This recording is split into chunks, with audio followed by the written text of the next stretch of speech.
So let's look at this example of an unequal variance t-test. So there's this claim. I'm going to keep it very generic. And the claim is just that there's a difference in the mean hormone level, some unspecified hormone for now, between the population that takes a certain supplement and a population that does not take the supplement. So maybe it is someone interested in selling the supplement, registering it in some way. And we wanted to test this claim at the 5% level of significance. So imagine then that there is IRB approval for such a study, and what happens is the following. We've got two groups, so these subjects are taken at random from these two populations. We're going to make population 1 those that take the supplement, and so let's put it out there. This is going to be the group that takes the supplement, and this is going to be the group that does not take the supplement. And so there are 38 subjects in the supplement group and 43 in the does not take the supplement group. And if we look at this hormone level, there's a mean in this group of 479, whatever the units are for the measurement of this generic hormone. And then we see the mean in the group of people who do not take the supplement. Those 43 people who are taken at random from this population, they're 480. They have a mean hormone level of 482. And then we look at this group's standard deviation, 10.4, which makes the variance 101.8. We see 15.7 for the standard deviation in this group, making the variance 246.49. These are all sample statistics, and then the two sample sizes. So that's what we have. Maybe we can also add here that we have an alpha value of 0.05. That's all our step 0. We have all of that summary. So let's go to step number 1. Let's just think about what is the population parameters of interest here. And the population parameters of interest here are mu sub 1 and mu sub 2. And mu sub 1 is going to be the mean. So the mean population hormone level in population 1, this is the population that takes the supplement, and the mean population hormone level in population 2, which is this group that does not take it. So we are interested in this difference between these two means. So if we look at step number 2, in step number 2 we want to write the null and alternative hypothesis. So in the null hypothesis we are going to say that mu sub 1 minus mu sub 2 equals 0, and we're going to think about that adding mu sub 2 to both sides, which just means mu sub 1 on that side equals mu sub 2. But this is the way we write it. And then as far as the alternative hypothesis is concerned, we're going to say mu sub 1 minus mu sub 2 does not equal 0. Because the claim is just there is a difference. It was not stated that the hormone would be higher in this group or lower in this group compared to that group. So the null and alternative hypothesis, if we look at step number 3, in step number 3 we just put our alpha value.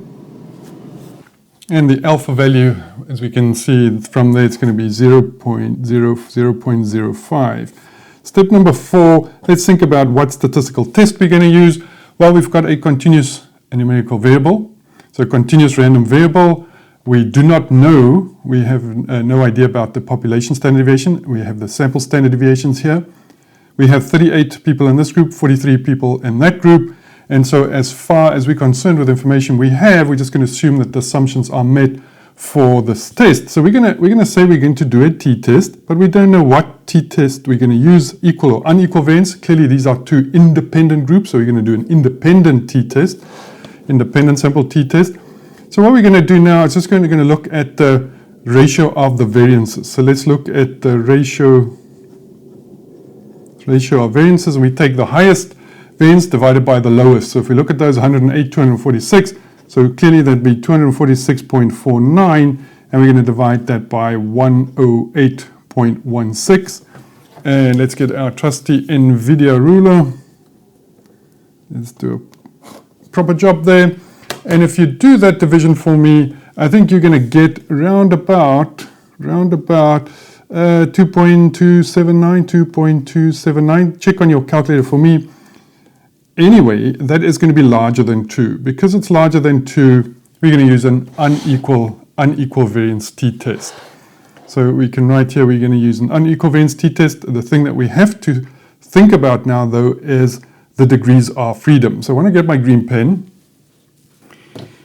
And so there we go. I've written down here the equation for the conservative measurement of the degrees of freedom for the unequal variance t-test.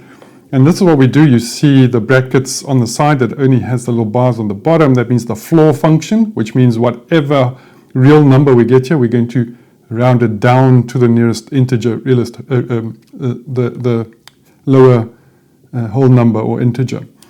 So what we're saying here is we take the variance over the sample size, variance over sample size, we square all of that, we divide all of that by this variance over the sample size squared, variance over sample size squared, each one of these divided by the sample size minus 1, sample size minus 1, and we add these two terms. And I want you to do that. You have to plug in all these values. I want to save some time, but you've got to plug them in, and that takes a bit of time if you want to do that by hand, or with your calculator at least. And I'm just going to say I get a value of this degrees of freedom. I get 73. So you can double check on that for me. It's 73 point something, but we round down to the lower integer value. So 70, even if it's 73.999, we're going to round down to 73. That's a conservative degrees of freedom. You'll see some software and the calculator is just going to keep it at that ever decimal places that you have. It's going to keep that, but we want to be conservative as far as our degrees of freedom are concerned, and we, for this course, we always round down. So now eventually we can write down the distribution of our test statistic t under the null hypothesis. Let's do that. And so eventually we're going to write t as described by the t distribution, and that's going to be on, what did we have, 73 degrees of freedom, and that's under the null hypothesis, under the null hypothesis. So what we are saying is if we have these two populations, their means are equal, their variances are not equal, and we repeatedly sample from this population. From these two populations, let's make it, we take 38 from one population, 43 from the other population, do all our calculations, get one t-statistic. And if we were to do that over and over and over again, we are going to get a distribution of these t-values, these t-statistics. So let's have a look at step number 5. In step number 5, we actually have to calculate this t-statistic. So I'm going to grab my green pen again, and we're going to write out the equation for the t-statistic for the unequal variance t-test. So we're going to have t equals, that's going to be x bar 1 minus x bar 2. Now in actual fact, we do also put this little mu sub 1 minus mu sub 2 there in case it is possible under the null hypothesis to make that this is not 0, but for us that is 0, so that term will just disappear. And so we're going to divide that by the standard error, and the standard error of this difference when it comes to the unequal variance t-test is quite easy. We're just going to take the variance of group 1 divided by its sample size. We're going to add to that the variance of group 2 over its sample size, and we take the square root of all of that. So now you're going to plug in for me the values there for x bar 1, x bar 2, the variance, the sample size, the sample size. If you plug in those values for me, you should get, I get a t-value of, once I plugged all of this in, of negative 1.0242. That is my t-statistic. So in step number 6, I want to make some decisions. So what we want to calculate is the critical value, the t critical value. And when I do that, I get 1.993. And now look at that. I've got to make a decision. I'm looking at the absolute value of my t-statistic, and I'm comparing that to the absolute value of my critical value. And if I look at the absolute value there, that means the positive version of this, that's 1.02, but 1.02 is not larger than 1.993. So we're going to say it's not larger, and therefore we fail to reject the null hypothesis. Fail to reject the null hypothesis. So I just want to get some visual idea of what is going on here. This is my t distribution here. Now that is definitely not to scale, and that is as the best I can do, just drawing it by hand. It's absolutely the best that I can do. Do remember that these are all t values, and we have this peak at 1. So on this interval here in the middle, there's a very high probability of finding t values. As we go out, we find less and less and less. So what we are saying here, if with this critical value, if we go to 1.993, which is almost 2, so that will be perhaps there, and we go to the other side, symmetrically to the other side, and let's assume that it's something slightly there. Let's do this.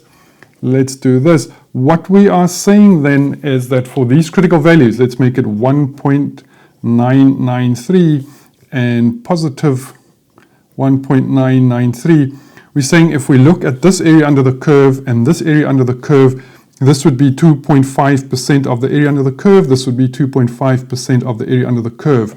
So from those values there, if I go outwards, that is absolutely going to be these regions of rejection. And this is very improbable values on this region, very improbable values on this region. Obviously here, there's a high probability, there's a large 95% of the area under the curve is here. And we find our value at negative 1.02. So maybe our value is right there. And clearly we can see, so let's put that as negative 1.0242. And that is clearly not in these regions of rejection. So it falls in this region of possible t values under the null hypothesis that would occur quite commonly. So it's definitely not in this. This is what we mean by the critical value. And remember, you cannot calculate this by hand. Either that's got to be given to you in an exam, or you've got to use a calculator software or Microsoft Excel, something like that, to calculate this value. But clearly what we want, if we want to reject, what we mean by that, so why do we put these absolute values? Because we just want to sort of look at one side. If we make everything positive, we're looking at one side when we do these two-tailed alternative hypotheses. So we're just saying, well, take this t value on negative 1.02 would be obviously 1.02, and it's not larger than this number. So clearly it's not on that side.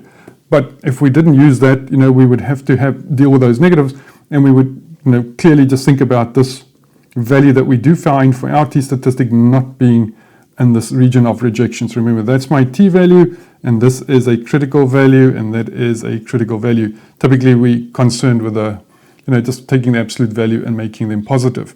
So if you want to look at a p-value of that, so let's start thinking about a p-value approach. What we are going to say, let's look at this t-statistic of ours. Let's look at it. That is where we are. These are all our possible t-values under the null hypothesis. Under the null hypothesis, all these possible t-values, this is where ours are at. And so what we're going to do is we're going to look at what was the probability of finding this value or more extreme. But this is a two-tailed alternative hypothesis, so we've got to look at this side as well. So we've got to look at this positive side as well. So we have to look at this value right here. This is t equals positive 1.0242. So if I want to calculate the area under the curve, I've got to think both of this region out here and this region out here. I've got to calculate both of those. Again, you've got to use software or calculator. And if you do that, see if you get the same value as me. I get about 0.309. Okay, so there's a 31% probability of getting this t value or more extreme. Or we can then say, if we look back at this difference of ours, let's look at x bar 1 minus x bar 2, that was going to be negative 3. So there's a 3-unit difference between these two groups. And what was the probability of finding a difference of 3? So I've got to think of the negative 3 and the positive 3. Well, it was these two regions under the curve. That's 30%. There was a 30% or 31% almost probability of having found a difference of 3 or more extreme. That's how it works. And then clearly what we have here is p is not smaller than alpha. And again, we failed to reject the null hypothesis. Failed to reject the null hypothesis. Can we think about confidence intervals? Absolutely, we can think of confidence intervals. What we are going to do is the following. We're going to say take x bar 1 minus x bar 2, that difference, and we're going to add and subtract to that some confidence coefficient. And the way that we're going to write this confidence coefficient is on some degree of freedom and alpha divided by 2. We want two-tailed here. And we're going to multiply that by the standard error of this t distribution in this instant. So let's have a look at that. That's going to be 479. This time I'll write it all out. 479 minus 482. Remember, that's our negative 3, and we're going to have plus or minus. Now this is going to be the t distribution. Our degrees of freedom was 73 degrees of freedom, and 0.05 divided by 2 is 0.025. And if we look at that value, again, you have to use software to look at this value.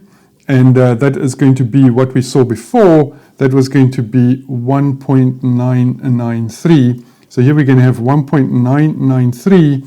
And then we've got to multiply that by the standard error. Remember, the standard error was S1 squared. So that was going to be 10.4 squared divided by n sub 1, that was 38.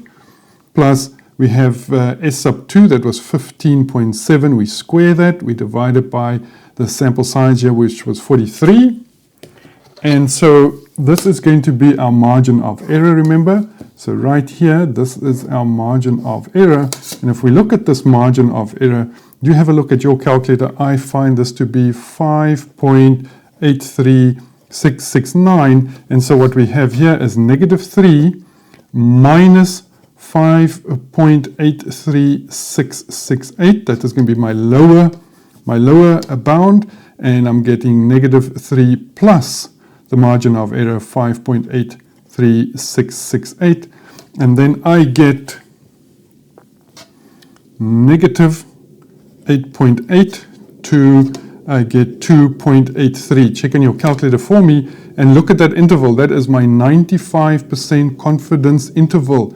We are saying, remember, it's not completely correct, but it's just the way that we talk about this. We say we're 95% confident that the true population difference, that difference in means, mu sub 1 minus mu sub 2, falls within this lower bound to upper bound. And look at this, 0 is definitely within this interval.